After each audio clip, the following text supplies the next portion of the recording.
Hi everyone, welcome back. My name is Britt. I'm an intuitive astrologer and author of the Sacred Rose Codex. Today we're reading chapter 3 and 4. Blessing for the Sacred Rose Codex.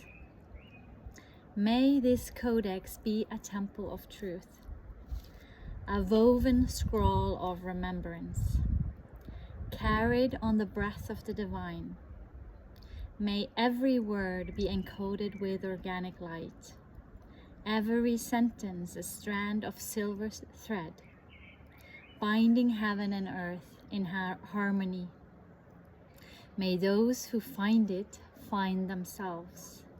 May those who fear it be gently softened, and those who love it be lit from within. We bless this book with the song of the stars, the roots of the earth, the fire of creation, and the waters of remembering. We call in protection for this manuscript. We seal it in the highest frequency of love. No distortion may enter, no shadow may linger. Only truth, only beauty, only love. And so it is, and so it shall be, it is done. And for the listener, may you be safe and protected. May you be peaceful. May you be filled with love. The Sacred Rose Codex, Chapter 3, Sacred Union and Divine Creation. She is the chalice. He is the flame. Together they birth stars.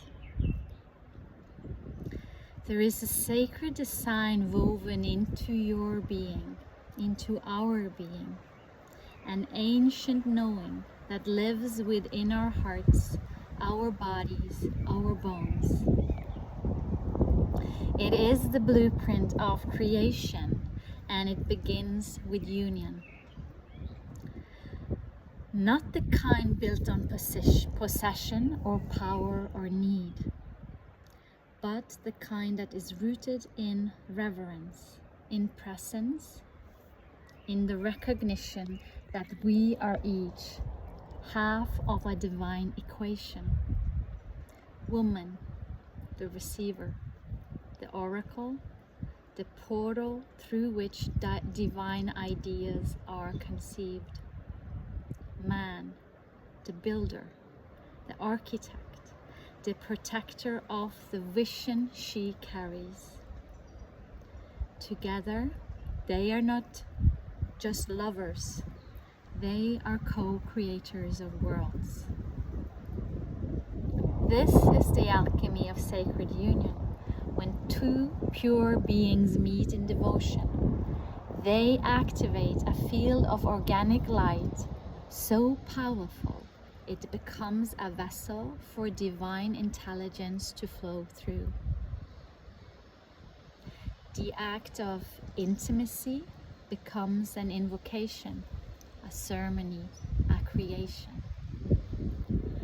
Woman, in her sacred openness, receives the seed, not only of a man's love, but of divine inspiration. Her chakra system, her temple, is a channel for spirit. She draws the formless into form. Man, when anchored in heart and presence, receives this vision with awe.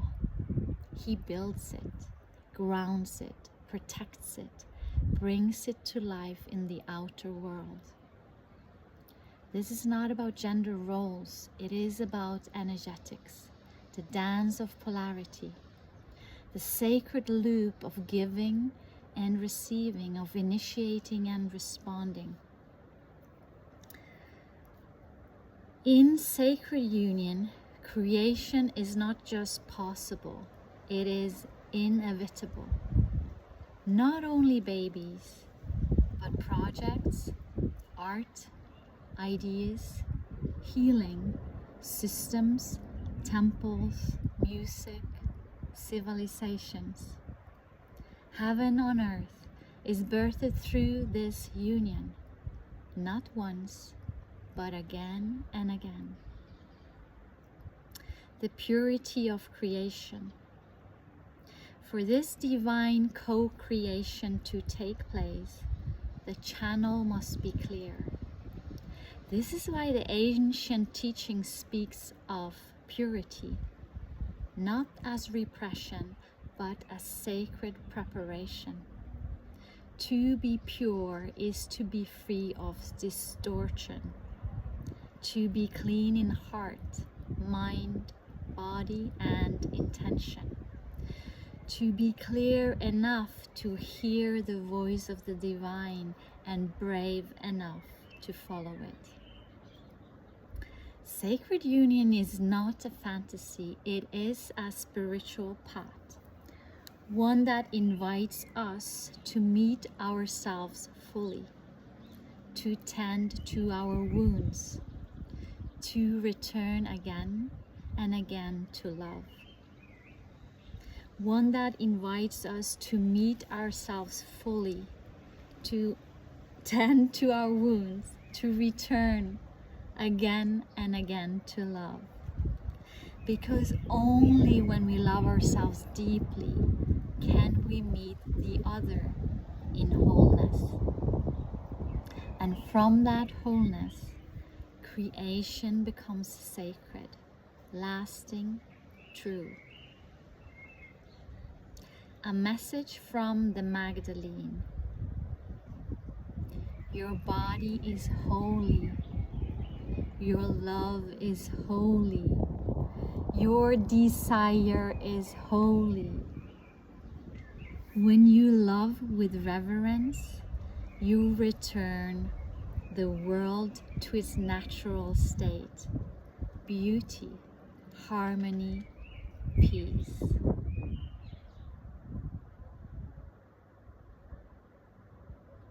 Sacred Rose Codex, Chapter 4. The body is a cathedral. Your skin is scripture. Your breath is prayer. Your body is a temple of the divine. What if we were never meant to ascend away from the body, but into it? What if the path to God was not through denial of the flesh, but devotion to it?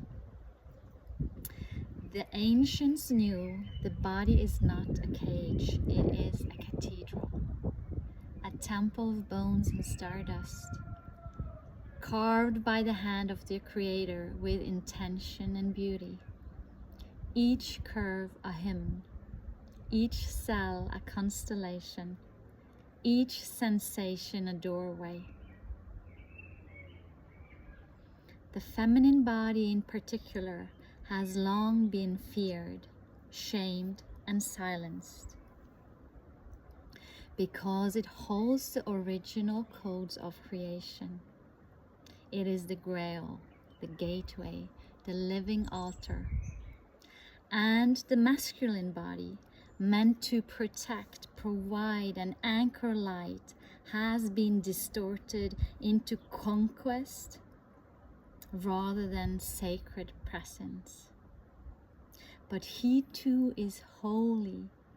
His strength, when aligned with the heart, becomes sanctuary. Together, these bodies, when treated with reverence, become temples of transformation. Sacred intimacy, love as a mirror. In sacred union, our partner becomes more than a lover. They become mirror and teacher. They reflect back the parts we cannot see, the light we forgot, the wounds we buried, the truth we are ready to meet. True intimacy requires courage, courage to be seen fully, to be soft when we've been armored, to offer love without conditions, to receive love when we've been taught to reject ourselves.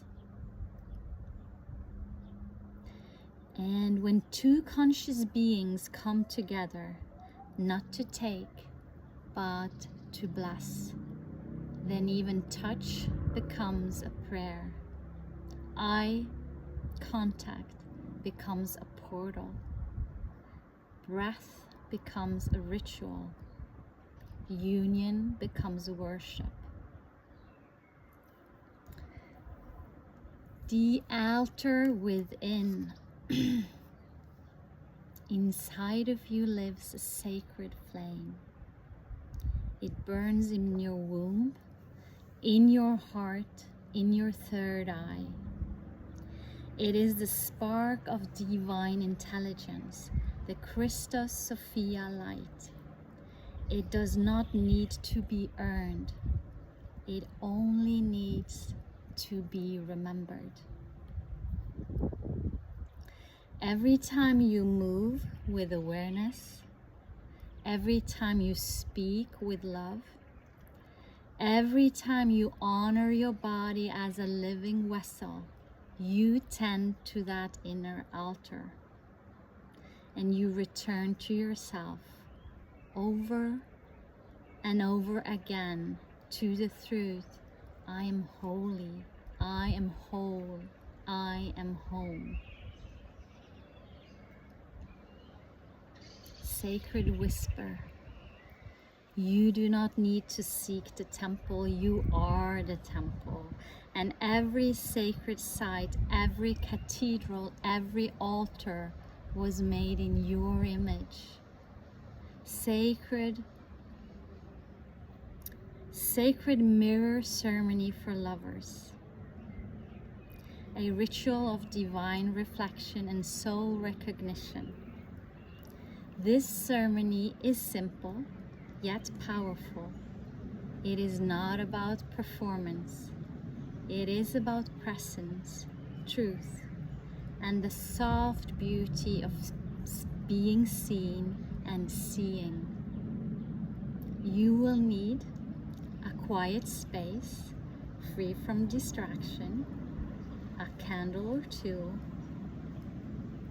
maybe some rose essential oil, sacred music, a silk cloth, or a shawl to sit upon. Prepare by being in silence. Both partners sitting comfortably facing each other. Light a candle between you. This flame represents the divine light that exists in both of you and between you. Close your eyes. Take a few deep breaths. Let the outer world fade. Each partner places a hand on their own heart and the other on their womb or on the hara, the lower belly. The invocation is spoken aloud or silently. I honor the divine within me. I honor the divine within you. May this space be held in truth, tenderness, and trust. May we see each other through the eyes of love. Step 1, eye gazing. Open your eyes and simply look into one another's gaze, not staring, not searching, just being. Soften your breath. See the soul behind the eyes. Let tears come if they do. Let laughter rise if it must. Allow what is real. Step 2. Speak the soul. Each partner, one at a time, speak slowly, finishing the following phrases. When I look into your eyes, I see ... Thank you for reminding me that ... I want to love you in a way that ... fill in the blank.